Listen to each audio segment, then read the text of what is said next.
দেখ রমজান, আজকে আমার নতুন এক মেয়ে মেসেজ দিছে। আরে বেটা, দেখ তুই আমার মোবাইল দেখ। কি দেখি? ওরে বাবা, তোর এত মেয়ে মেসেজ দেয়, তুই একটা রিপ্লাই দিস না কে? এক মেয়ের লিগে তোর এত মেয়ে মেসেজ দেয়, তুই একটা মেয়েরও পাত্তা দিস না, মেসেজের রিপ্লাই দিস না। তুই কি একটা মেয়ের মধ্যে কি দেখছস? কি এত ভাল লাগে তোর রে যে তুই আর একটা মেয়েরও আর পাত্তা দিস না ওদের ছাড়া?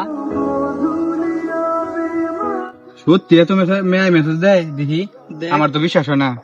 দেখ তুই সত্যি তো একটা মেয়ের নিকে তুই এরকম ভাবে করো। একটা রিপ্লাই দে না, ওই এক মেয়ের নিগেই।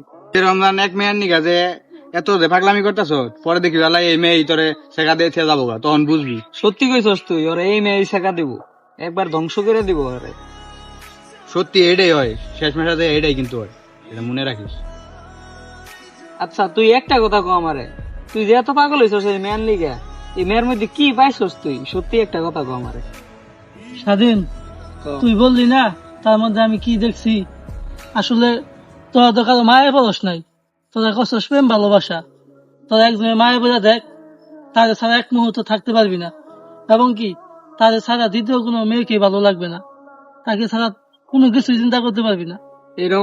এই সব বাংলা সিনেমার ডায়লগ বাদ দে, এই মায়া ডায়া বলতে কিছু হয় না দুনিয়ায়। প্রেম ভালোবাসা করবি একবারে 10-12টার লগে চালাবি, এইটাই হইলো দুনিয়ার নিয়ম খেলা। তুই আসলে ভালোবাসা বুঝোস না, তোদের বলে তো কোনো লাভ নাই। সত্যিকারের ভালোবাসা করে দেখ, একজনের মায়ের করে দেখ, তখন বুঝবি কেমন লাগে। যা, তোর ভালোবাসা নিয়ে তুই থাক। আচ্ছা যে ফোন দে, তো থাক, তোদের বলে কোনো লাভই নাই, থাক তোরা। যা।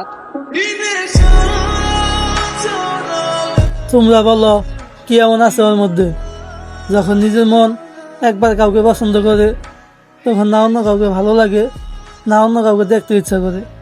হাজার মানুষের ভিড়েও আমাদের মন সেই একটা মানুষকেই খুঁজে। তাই তো এতগুলো অপশন থাকার পরেও আমরা সেই একটা মানুষকেই চাই।